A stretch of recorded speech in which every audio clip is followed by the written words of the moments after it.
चलिए दोस्तों बात करते हैं एक और नई क्वेश्चन के बारे में। इस क्वेश्चन में एग्जामिनर ने कहा एक समचतुर्भुज की एक भुजा की लंबाई 6.5 सेंटीमीटर है तथा इसकी ऊंचाई 10 सेंटीमीटर है।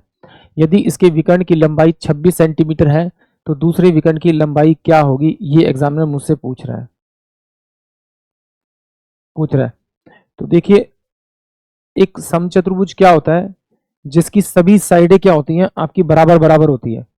एग्जामिनर ने कहा है कि जो साइड है वो 6.5 है, इसका मतलब है इसकी सारी साइडें 6.5 हो गई, 6.5 हो गई। एग्जामिनर ने कहा कि भाई इसका एक विकर्ण जो है वो आपका कितना है, 26 सेंटीमीटर का है। और उसने क्या कहा, जो उसकी ऊंचाई है, उसकी ऊंचाई जो है वो ऊंचाई जो दे रखी है उसने उसकी उसकी दे रखी है आपकी 10 सेंटीमीटर की। तो एग्जामिनर पूछ रहा है कि उसका दूसरे वाला जो डायगोनल है, ये वाला डायगोनल जो है उसकी लेंथ क्या है।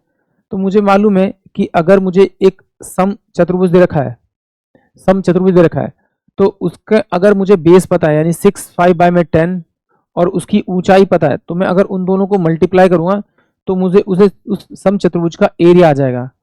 और अगर मैं उसके दोनों विकर्ण को यानी d1 इंटू में d2, d1 मेरे पास में मैंने मान लिया और d2 कितना 26, और बाय में अगर मैं 2 करूंगा तो मुझे क्या मिल जाएगा, उस समचतुर्भुज का क्षेत्रफल मिल जाएगा। इस 10 से मैंने 10 को काटा, इससे इसको काटा तो ये 13 हो गया और 13 पंजे 65 हो गया। यानी कि d1 की जो वैल्यू आएगी वो 5 सेंटीमीटर आएगी। यानी कि ऑप्शन जो मेरे पास में ए हुआ वो इस क्वेश्चन के लिए करेक्ट होगा।